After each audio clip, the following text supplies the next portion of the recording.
And there, so we're starting, left to right, ladies first. So could you please tell us your name? And so we have a couple of people that are involved in a movie. We'll tell you everything about it in a few seconds. But if you can tell us, I guess, your name and what's your work in the set, in the movie, and then we'll go to the right.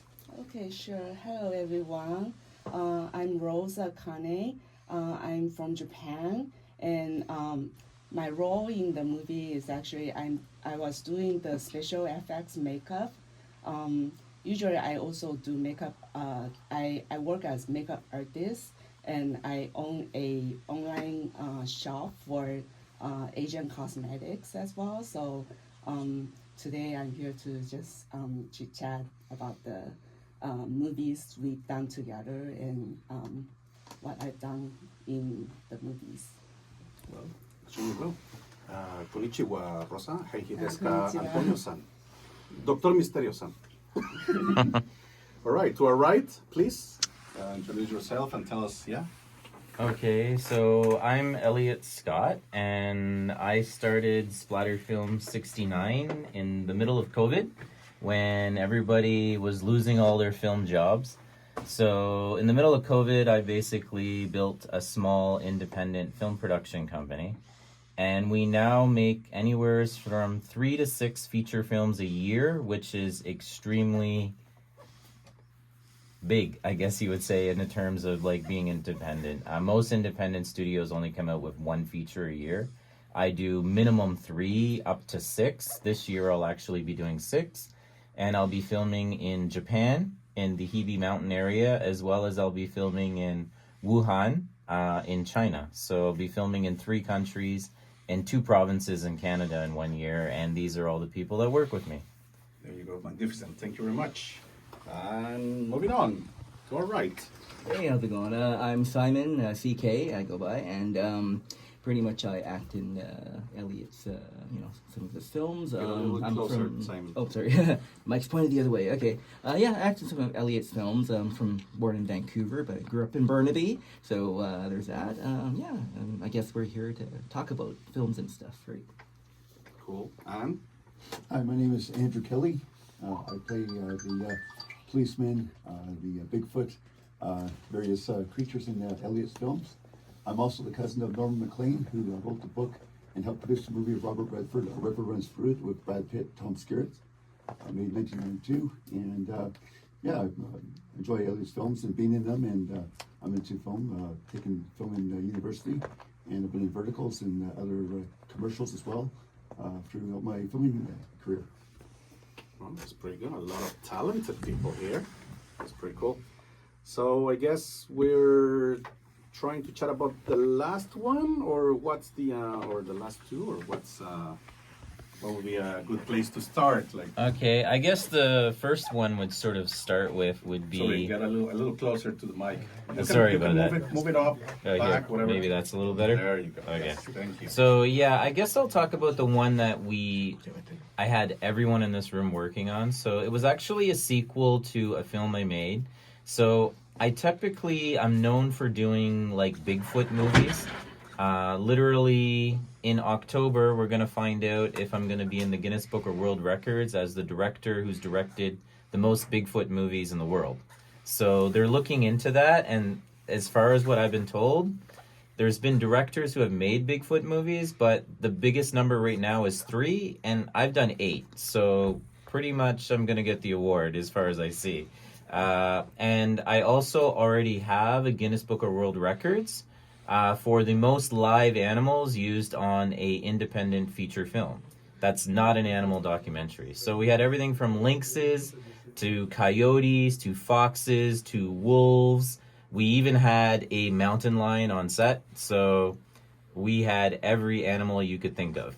So she was the makeup artist on a film that was a slasher film, so it was very different than my normal films, and it was very much like a classic 80s slasher film. It got a lot of really great reviews by different horror podcasts and everything online, and it did well at the horror convention in Calgary as well as the Portland Horror Convention, and it did well enough that people kind of demanded sort of like a sequel. So we're like, okay, well, we burnt our killer in the first movie, so his whole body's all covered in scars. So, killers can always come back, just like in Friday the 13th. You burn him, it's not enough, he'll come back.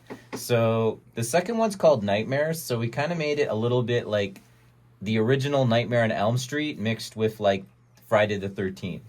And the movie's actually called Meet Cleaver Campout Massacre Part 2 Nightmares. And yeah, there was a large Japanese cast actually within the film. Two of the actresses actually, and everyone was like, why would you pick adult film stars from Japan and turn them into regular actresses? And I honestly, they both had perfect English. They were both great at what they did. They actually worked much better than most actresses who never did stuff like that. So I figured if I'm going to do a scene where I'm going to do a shower scene and a girl's going to die, well, an adult film star, they take off their clothes all the time. So very easy for them to take off clothes in front of a camera and get killed in a shower. So yeah, so we did that. And then I was like, okay, I need to find a Japanese makeup artist. And then that's literally how I sort of ended up sort of finding her. And they both play a father and son in the film, and they are both going out on a fishing trip over the long weekend, which is the same long weekend that the serial killer kind of wakes up and from his coma in the hospital and then sort of goes on a rampage. And Andrew's character got his throat sliced wide open and a couple meat cleaver marks in the side of his cheeks, and Simon's character had his eyeballs ripped out of his head and his throat sliced. And I'll let her talk about doing the makeup for that one, I guess. Yeah, actually, it was a very fun and challenging for me because I had the makeup pieces for me, which was totally different from what I used as the prosthetic makeup kits. And then originally I was thinking to use something called alcohol paint, which is quite general and quite instant for out of kit and special effects makeup. But this time he gave me a pretty new kind of prosthetic pieces, and then I had to instantly change my plan to use something more professional as a paint to put it on, and also actually Elliot had a lot of things that prepared, like the glue and the block and things, and I used my own stuff together, and I made the makeup. It was very challenging that I had to put Simon's eyes right onto his eyes with the scratches and the the FX stuff, and then he couldn't see anything. He had to keep his eyes closed all the time. So we had to be very careful not to get into his eyes, and then after we did the makeup, we had to guide him to walk to the place we shoot and stuff. But it was very fun. And actually we were shooting in the park and outside, and then we didn't have enough water access. So after we finished the makeup, it was quite hard for us to take it off, because originally my plan was to use something easier to take off, but I had to change my plan, and then I had to use some professional makeup removers as well. And then with that, usually we have to go to the bathroom to wash it off and stuff, but we didn't. We were at the park. So the restrooms, they closed quite early. After we shot, I think it was like 7 or 8. And yeah, it was the 7:30. bathroom closed at 6.